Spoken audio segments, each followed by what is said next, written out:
And clips like that prove one quote by former five-time NBA champion Dennis Rodman on LeBron's overall game. He doesn't have any moves. His only move he has is straight down the line. His game is too simple. All right, welcome back to the channel, everyone. Hope you all are having a good day so far. So I had a request to check out this video here. At least I'm pretty sure this is the video. The thing is I didn't get a creator name, but I got a title, and the title is dead on right here, word for word. So it's what NBA legends really think about LeBron James. Now, this is the first one to pop up on my search, and it's coming to you from Red-Blooded Sports Historian. I don't think I've ever reacted to a video from this channel, but let's give it a shot. It's about 10.5 minutes. Should be interesting, and if we like it, or if I like it, or if you like it individually, then we might have a new channel to subscribe to. So anyways, I'm not gonna do a long intro. This should be fun as usual. So yeah, the premise is just gonna be a bunch of NBA players and their excerpts talking about LeBron James, and whether it's positive or negative, it should be interesting to add commentary to. So as I always do, I'm gonna link the original video down below. So it's important on these because, like I said, small channel, less than 2,000 subscribers. So if we do like it, the link is down below. Go check out the channel, subscribe, do all that good stuff, and we can give this channel a boost. But that's if we like it, so let's find out if we do like it. Speaking of likes, like this video, helps out a ton. And without further ado, let's get right into it. Let's do it. The NBA GOAT debate is heating up again as LeBron James adds massive numbers and longevity records to his resume. In today's video, we're going to 12 of LeBron's teammates, opponents, and fellow NBA legends who state in no uncertain terms exactly what they think of LeBron James's claim as the greatest ever to do it. Let's get at it. And few NBA legends are more qualified to offer an opinion about LeBron James than Grant Hill. Before Kobe became the next Jordan, and before LeBron became the next Jordan, Grant Hill was the next Michael Jordan. Yes, he and was. He was poised to take over as the face of the league before his catastrophic ankle injury. Yeah, he really Chuck was. said it best. Disappointed. You know, he just did not seem mentally or emotionally. He packed it in. I mean, he gave up, right? He gave up. It seemed like he gave up, right? Yes, particularly when the game was somewhat close there at halftime, maybe a 5-point lead. They got down, but they fought back in the game in the first half. And in the second half, in the third quarter, I think maybe one shot. I mean, it was not what I expected. And we had all these conversations and debates about GOAT and this, that, and the other, which, you know, you can't really have that real, you know, you can't really make an argument for that. And to me, when you come out and you're passive and you kind of just don't give it your all when your team needs you, you can't really have that discussion as far as I'm concerned. And that's in the NBA Finals, and he's also at the table with Charles Barkley and Chris Webber, two of the all-time greats right there. So that's three of the all-time greats right there, and no one is combating that statement that, yeah, we can't talk about him being the GOAT when he's putting on performances like this. He's done it so many times where he mentally checks out of the game, whether he's like angry at a teammate or mad at a ref or whatever the case may be. He'll just emotionally and mentally check out of a game, and then he's just done. It's like he was never there. It's the weirdest thing. But definitely not a GOAT trait. GOAT stays present in the moment at all times. Grant expresses his disappointment in LeBron James's effort in the final game of an NBA Finals. Those words carry so much weight. And when it comes to LeBron getting injured, like he seems to every few years right around the same time, well, here is NBA... That is the coolest like symbol I've ever seen. But also, I didn't realize that was the final game. So that was the last game of the season where he's checking out. So you can't say he's tired. Like, if he had something left in the tank, he would give it at that point. Last game of the year. So he's choosing. He's mentally choosing. Nah, I'm done. Hall of Famer and TNT analyst Charles Barkley weighing in on LeBron's latest late season injury. 6 games in 8 days, and LeBron not going on the I trip. just hope they survive. I said sarcasm. I guess it's because it was. Why so much sarcasm for the Lakers? No, man. No. They act like, listen, man, they're not flying commercial. They're not flying. Hold on. This is why I love this show. Kenny's gonna look genuine about the question. He's just baiting Charles to talk about it because he thinks it's hilarious when he goes off on the Lakers. So watch this. Man, no. Hold on. Was. Why so much sarcasm for the Lakers? No, man. Now watch. He's gonna turn around and smile. No. They act like, listen, man, they're not He knows what he's doing. He's just setting him up. flying commercial. They're not flying Southwest. Come on, man. They're playing. nothing wrong with Southwest. There's nothing wrong with Southwest. But if you play want an to stop, NBA game, come on, man. Stop it, man. There's something wrong if you Come on, play. man. Well, they do say that elevation can aggravate inflammation. Stop and it. injury. He wasn't gonna play anyway. LeBron's probably out for the rest of the season. I don't see him coming back. We went to ask his agent, and he stayed in New York because it was New York. He didn't want to go to Milwaukee because it's Milwaukee. That's why he flew back home. Stop it, man. You gotta be juicing y'all up all the time. He stayed in New York because it was. With Milwaukee? I didn't say no. He said he stayed in Milwaukee. He stayed in New York because like that's New York. And he's like, well, I better go home because we're flying to Milwaukee next. Stop it, man. Got nothing to do with elevation, all that other stuff. Come on, stop it, please. And you know what? Barkley was proven absolutely right when, only a few days later, video surfaced of LeBron dunking on both rims during practice on his supposedly seriously injured groin. Yeah. Barkley's fellow analyst and two-time NBA champion point guard Kenny Smith had this to say about LeBron's case as the GOAT. LeBron is only in my top 3 because of stats and records. You can't deny his numbers. If we take away both records, stats, and base greatness exactly on skill at both ends, LeBron doesn't even crack my top 10. And That's the best way I've heard because- it said. That is perfect. That's exactly how I feel too. Like Kenny nailed it with words. It's only because of his crazy stats and numbers that he's in my top, he's even flirting with my top 10. Because I try to take both into consideration. And if I take away the stats, he's not even close to my top 10. So then adding him in, I can't have him in my top 3. I just can't do it because there's so many other people who are better offensively, defensively, or both than him that are in my top 10. He's such an enigma, man, because boy, did he rack up those stats. But yeah, as far as just being a great basketball player, I don't see it when I watch him. Readily apparent to anyone with a pair of eyes and a Wi-Fi connection in 2025, as there are so many plays like this where, look, the dude should have a bag by the end of his career. MJ, That's Kobe embarrassing. had the fall away in the post moves. What exactly does LeBron have as a go-to move besides, well, this? And clips like that prove one quote by former 5-time NBA champion Dennis Rodman on LeBron's overall game. He doesn't have any moves. His only move he has is straight down Yep. the line. His game is too simple. And Yeah, Le- right down the middle. Dennis Rodman would have been stacking up charges against LeBron James.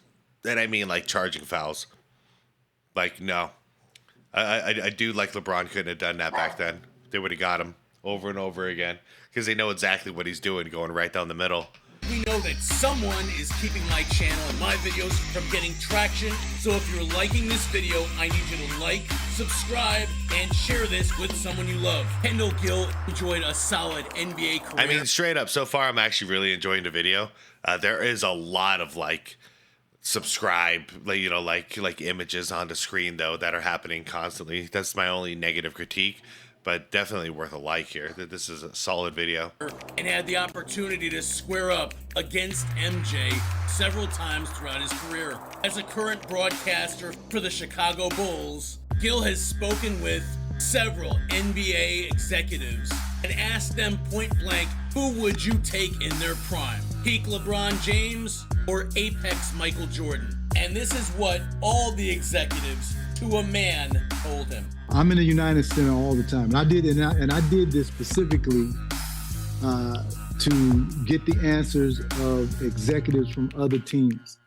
All right. Every time a team comes in here to the United Center, I'm sitting in the United Center right now as we do this interview. I go downstairs and I ask each executive in their prime, who would you take in the draft? Michael Jordan or LeBron James? That's cool.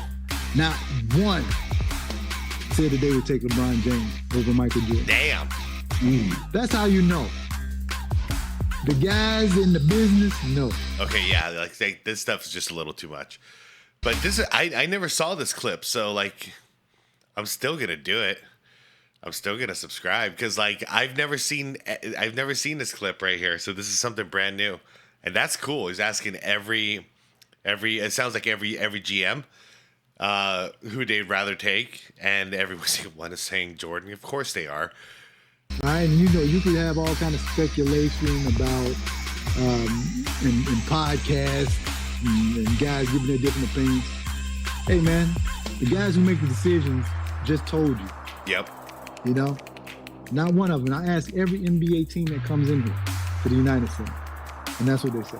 And here we have an excellent breakdown on NBA Hall of Famer and Lakers legend James Worthy leaving LeBron off of his top 5 and why the old school players don't appreciate how LeBron carries himself. The reason why I think Worthy picked the 5 that he picked and didn't even give a thought to LeBron is I don't think Worthy and some of the old school players respect how LeBron moves. This is gonna be interesting because last I saw, James Worthy works for the Lakers. For their for their not a YouTube channel, but their like broadcast station or whatever. They cover the games. They talk like pregame, postgame, all that stuff. He's part of the team, so I wouldn't imagine he says anything too hard against LeBron. They don't respect the team hopping. They don't respect the coaches he's had fired. They don't respect the players he's shuffled around. They don't respect the super teams. They don't respect him trying to play into the year 2095 so he can get every record in the book. They don't respect how he manipulate every situation. They don't respect how he disrespect the game. He didn't even give LeBron a freaking thought. But I'm telling you, man, these people do not like how he's moving. They don't like that. There's so much stuff he's done and said that's just a disgrace to the game, man. It's supposed to be a code to this. Getting your son and making a freaking mockery out of that, man. You don't lead no team when they put together I do want to hear what James Worthy has to say, though. Decision press conference so you can crush the city of Cleveland's heart and tell them you're going to Miami to form a super team. And it's true, LeBron has become disrespectful toward the previous generations who paved the way for the king to become a... Okay, that one doesn't count, though. I'm just going to disregard that because that's an interpretation by a YouTuber. I wanted to see the actual, like, or hear what James Worthy was actually going to say. Billionaire playing a kid's And no game. disrespect to the YouTuber. I know that dude. I've seen that channel. Cool channel. Good stuff. But, like, if we're going to say James Worthy said this, then let's hear James Worthy say it. MJ never threw shades at the greats of the game, and other players didn't dare to disrespect him on the court. You just don't hear stories about anyone calling MJ a bitch. Nope. But LeBron's own teammates have disrespected the king right to his face. And then he gets him traded. Yep, here we go. Chalmers did in the 2013 playoffs. I know what you said, but what did you say? When we got into it, All this bitching that we doing, like, we gotta stop acting like bitches just play fucking basketball. Like, man, you the best player out here. Stop being a bitch and go play. And so did Dwight Howard, who claims he got kicked off of the Lakers for calling the king out. It happened on defense. And I was like, yo, you gotta get back. And he got mad because I said something. And I was like, yo, stop acting like a bitch, man. Guys, don't forget to follow me on X at Red It's Blood. true, though. Teammates are allowed to call out their teammates when they slack off. That's the point of having a team and not being out there all by yourself. You know, and if your teammates don't do it, your coach is going to do it. But when you're this entitled, you don't want to hear anything for any backlash from anybody. And if you do, you get them traded, or if they're a coach, you get them fired. What a life. Sports for more unhinged. Imagine a bubble you can live in if you got to do that at your job. Nobody could ever say anything that's not 100% positive towards you. And if you do, you have the power to just fire people. You know, even though you're not the boss, you're a worker on the line. You just have that kind of immense power where anybody says like, you know, your numbers are a little down today. Be like, yeah, you're fired. What the fuck? What kind of life is this? Takes every day. Even NBA head coaches have taken to disrespecting the king. Something no sane head coach would ever do while MJ was active. And we've got the Rockets head coach here calling LeBron James a soft-ass boy.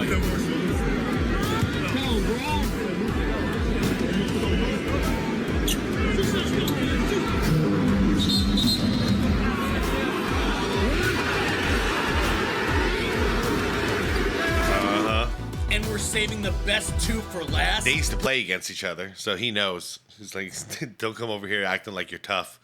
LeBron's own best friend, Dwayne Wade, stating that he made LeBron, supposedly the greatest, a champion. And our last quote. I don't recall this quote.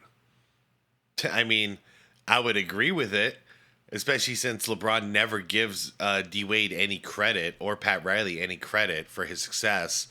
But I don't recall this, guys. And I don't want to mislead you, even though this is hilarious right here.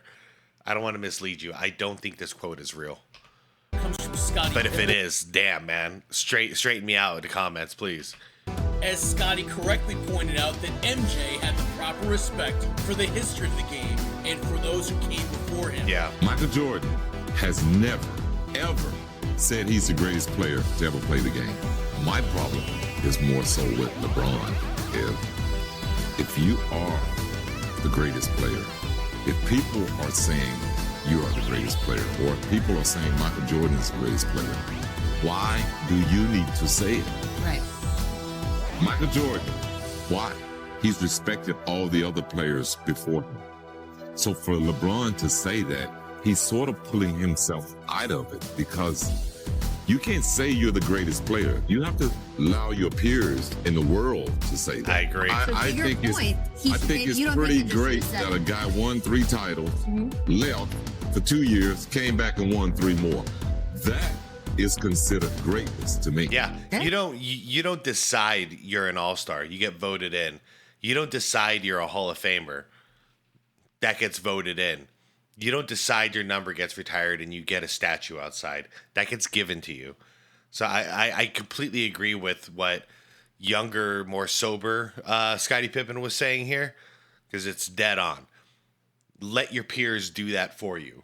If you really are that great and you're confident in who you are, you don't have to say it. Let everyone else do it for you. Your greatness will speak for itself. Winning ultimately decides who the greatest players are in the game. Where King Narcissist LeBron speaks out of line on those players who paved the way for this game to make him and his family generationally wealthy and make him a billionaire playing a kid's game. Man, yeah. The anti-GOAT LeBron James himself. Yeah. Well, yeah. These are all valid too. That's the thing. Like none of these comments from any of these people were like hate. It was just straight up, no, man.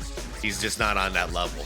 You know what I mean? Like, he's just not on that level. Stop comparing him to MJ.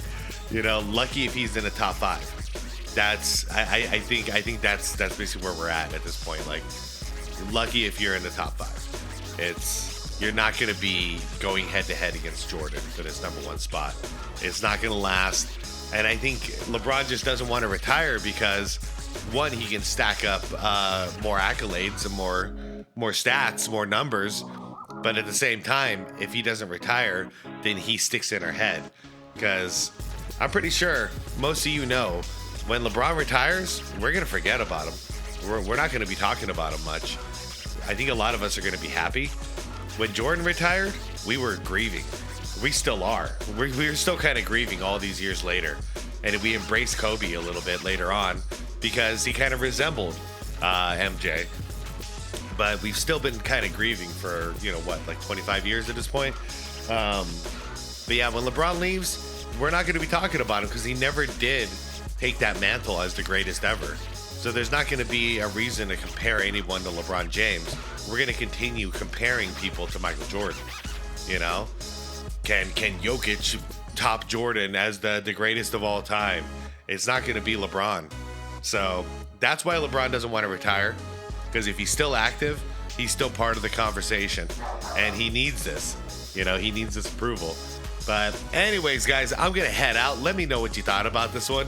Let me know what your favorite quote was there. I really like the idea of asking all the GMs what they think, because those are the people who, you know, they scout talent for a living.